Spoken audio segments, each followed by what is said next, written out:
السلام علیکم۔ جان ستمگر کی قسط نمبر 29 فروہ خالد کی تحریر۔ انسپکٹر جمال اس کے بابا کی ایج کے تھے۔ وہ جب سے اس نے یہ فورس جوائن کی تھی وہ اسی کے انڈر کام کر رہے تھے۔ اسے ان سے زیادہ کسی پر بھروسہ نہیں تھا۔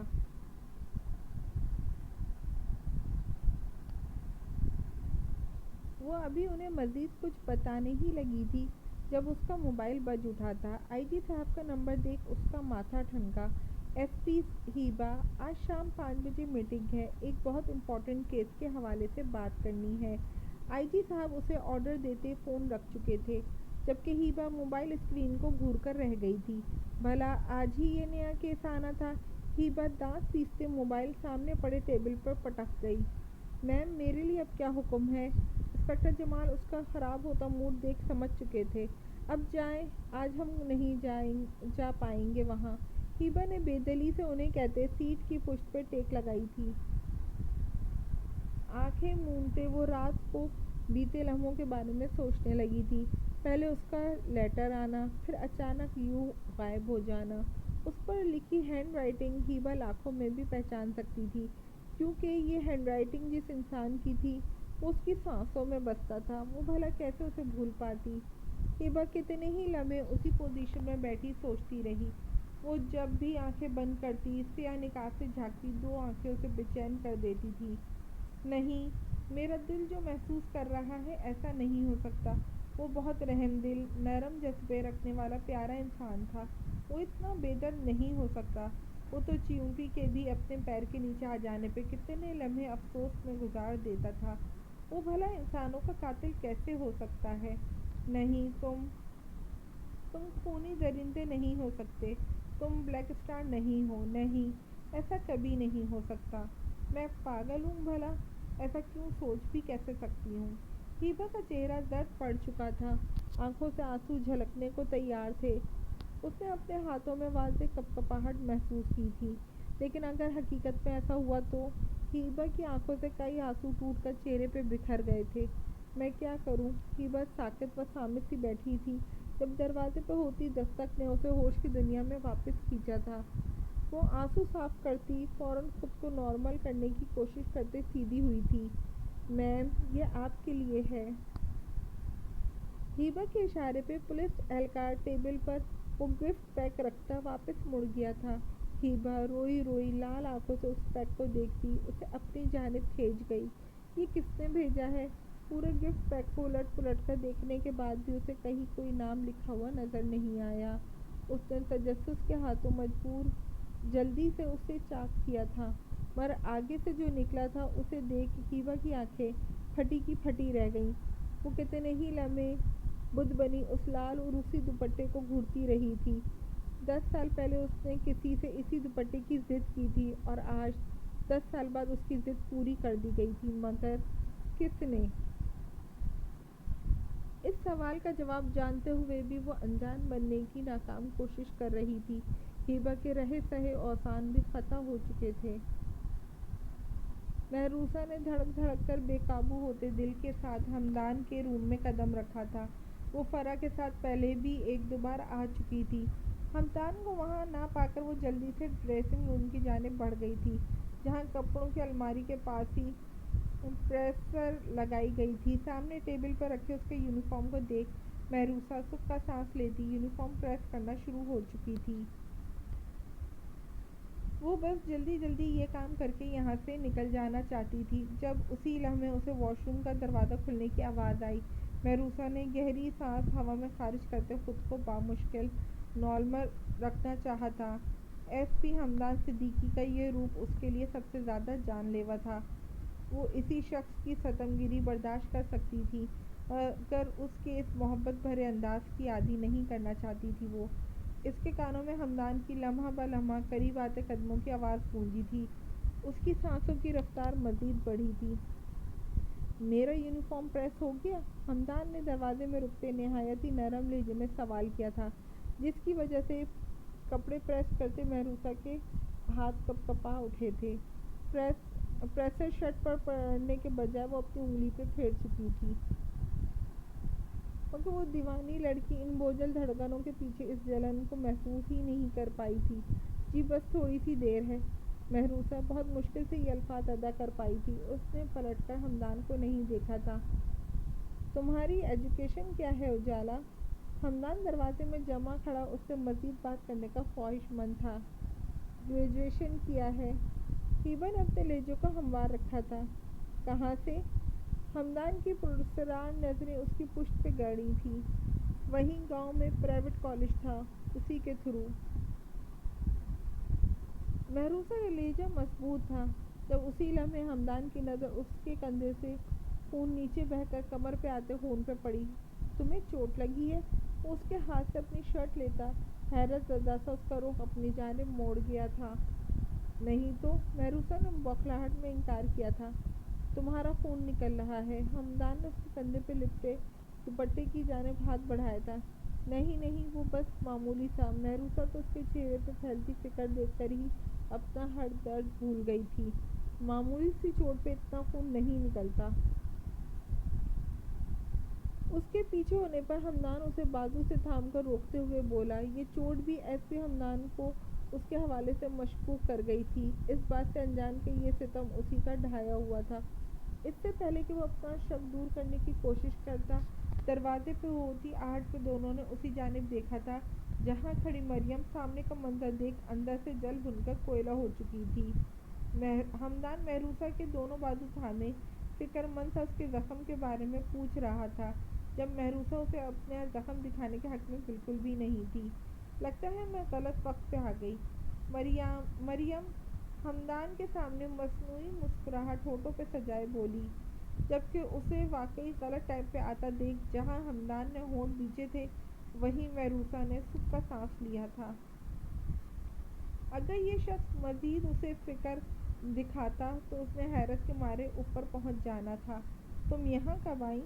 ہمدان بنا محروسہ سے دور ہٹے وہیں کھڑا مریم سے مخاطب ہوا تھا، جس پر محروسہ نے حیرت سے اسے گھورا تھا۔ وہ ہمدان کی مریم کے لیے فکر اپنی آنکھوں میں دیکھ چکی تھی، مگر آج اس کا مریم کے حوالے سے یہ لاپرواہ انداز وہ ہضم نہیں کر پائی تھی۔ لگتا ہے آپ کو میرا یہاں آنا اچھا نہیں لگا۔ اٹس اوکے، میں باہر ویٹ کر رہی ہوں آپ کا، آپ فری ہو کر آ جائیے گا۔ مریم اس کا سوال کا برا مناتی وہاں سے ہٹ گئی تھی۔ محروسہ ایک ٹک سی کھڑی یہ سب دیکھ رہی تھی۔ اسی دھیان میں اس کا دوپٹہ کندھے سے پھسل گیا۔ وہ آپ سے ناراض ہو گئیں، آپ کو انہیں منانا چاہیے۔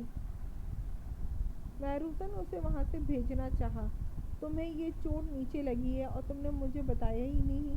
تم جیسی پاگل لڑکی میں نے آج تک نہیں دیکھی۔ ہمدان اس کے کندھے سے بال ہٹاتا اس کی سانسیں حلق میں ہی اٹکا گیا تھا۔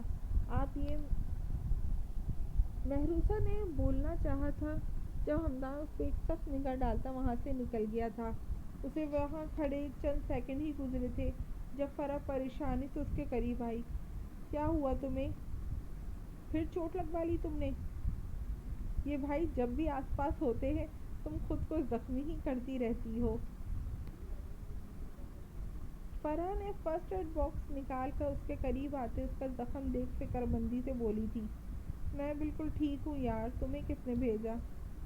محروسہ اسے کیا بتاتی، یہ معمولی سی چوٹیں اس کے لیے کوئی معنی نہیں رکھتی۔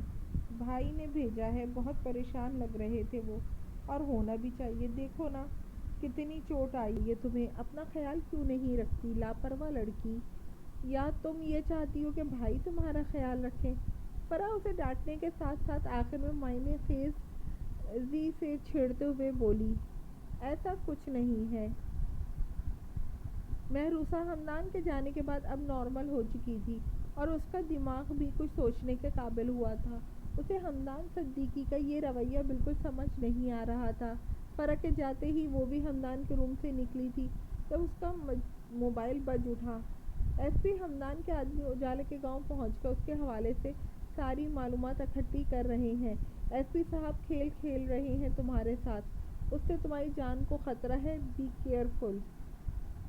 حازم سرد و سپاٹ لہجے میں اسے ہدایت دے کر فون بند کر گیا تھا، جبکہ محروسہ کی آنسو آنکھوں کے راستے دل میں اترنے لگے تھے۔ تو یہ مہربان روپ صرف ایک فریب تھا ایس پی صاحب؟ مہروسہ نے بے دردی سے اپنے آنسو صاف کرتی ریکنگ کے سے نیچے جھانکا تھا جہاں ہمدان مریم کے پاس کھڑا اس کی کسی بات پہ مسکرا رہا تھا۔ اچانک اس نے نظر اٹھا کے مہروسہ کو دیکھا تھا۔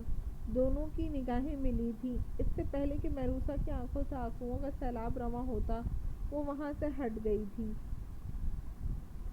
بات مکمل کریں اپنی مسٹر شاہویز سکندر، کیوں میرے خاندان والوں کو مجھ پر بھروسہ نہیں؟ اگر ان کے متعلق ذرا سی بھی پروف ہے تو سامنے لاؤ۔ تم اپنی دشمنی میں مجھے ان کے خلاف کر کے اپنے فائدے کے لیے استعمال نہیں کر سکتے، ورنہ میں اتنی بے وقوف ہوں کہ تمہاری باتوں میں آؤں گی۔ تم جیسے لوگ۔ پریسا اس کی بات ادھوری چھوڑنے پر اس کے کشادہ پشت کو گھورتی غصے سے بولی تھی جب شاہویز نے ایک دم واپس پلٹتے اس کی دونوں کلائیاں تھام کر مروڑتے اسے اپنے قریب کھینچ لیا تھا۔ میں کون ہوں، کیا ہوں؟ اگر یہ تمہیں اور تمہارے خاندان والوں کو پتہ چل گیا تو پیروں تلے زمین نہیں بچے گی، اس لیے دوبارہ ایسی بکواس مت کرنا۔ میں تمہیں کسی کے خلاف کرنے کا کوئی شوق نہیں، نہ ہی اپنی سائیڈ لانے کی کوئی خواہش ہے۔ تم اپنے اس سفیان آفندی کو ہی مبارک۔ شاہویز آگ اگلتے لہجے میں بولتا۔ پریسا آفندی کا چہرہ لال کر گیا تھا۔ تو کیوں سائن کروانا چاہتے ہیں ان پیپرز پہ؟ خود ہی کر لو۔ پریسا کو اس کا حد درجہ روڈ انداز بہت کھلا تھا۔ یہ شخص ہر وقت بس تلخ الفاظ ہی منہ سے نکال کر مقابل کی عزت کو دو کوڑی کا کر کے رکھ دیتا تھا۔ میں کر چکا ہوں، اب تمہاری باری ہے۔ شاہویز نے بہت ہی سکون سے اس کے سر پہ بم پھوڑا تھا۔ وہ مسلسل اس سے اپنی کلائیاں چھڑوانے کی کوشش کر رہی تھی مگر وہ اپنی بات پہ بتت تھا۔ کیا مطلب؟ کون سے پیپرز ہیں؟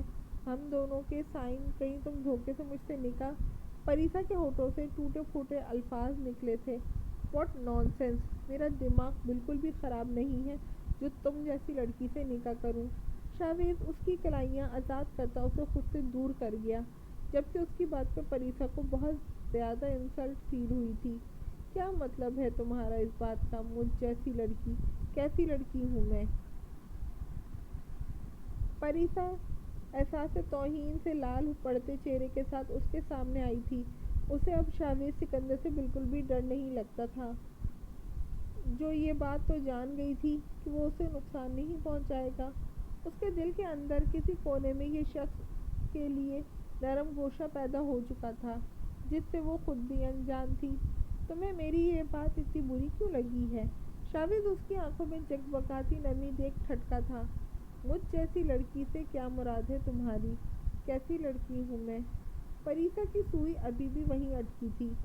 سگریٹ سلگاتا شاہویز سکندر اس کی گھنیری پلکوں پہ ٹھہرتا آنسو دیکھ پل بھر کے لیے اپنی جگہ تھم سا گیا تھا۔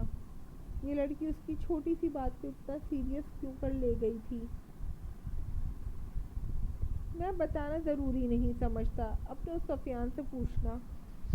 شاہویز ایک دم لاپرواہ بنتا واپس صوفے پہ جا بیٹھا تھا۔ پریسا کتنے ہی لمحے اپنی جگہ کھڑی اسے غصے سے گھورتی رہی تھی۔ یہ شخص اتنا بدتمیز اور ہٹ دھرم کیوں تھا؟ اس کا اس وقت دل چاہا تھا اس مغرور نقوش سے سجے چہرے پر چھائی یہ ساری عقل کہیں غائب کر دے۔ تمہیں بتانا ہوگا۔ پریسا نے اس کے پاس آن کھڑی ہوئی تھی۔ جب ہم دونوں کا کوئی لنک ہی نہیں ایسا تو تم اپنے بارے میں میرے خیالات جان کر کیا کرو گی؟ شاہویز نے سگریٹ کا گہرا کش لیتے اس کے بے چین انداز کو دیکھا تھا۔ میری نظر میں تمہاری اور تمہارے خیالات کی کوئی اہمیت نہیں ہے۔ تم بھی بھاڑ میں جاؤ اور تمہارے یہ پیپرز بھی۔ میں اب ان پر کسی قیمت پر سائن نہیں کروں گی۔ پریسا نے آگے بڑھتے ان پیپرز کو پھاڑنے کی نیت سے ان کی جانب ہاتھ بڑھایا تھا مگر اس کے وہاں تک پہنچنے سے پہلے ہی شاہویز اس کی کلائی تھام اسے اپنے قریب صوفے کی جانب کھینچ چکا تھا۔ پریسا اس کی اس حرکت پر اپنا توازن برقرار نہیں رکھ پاتے سیدھا اس کے قریب رکھے صوفے پر آن گری تھی۔ یہ کیا بےہودگی ہے؟ پریسا اپنی کلائی سہلاتے اسے غصے سے گھورا تھا۔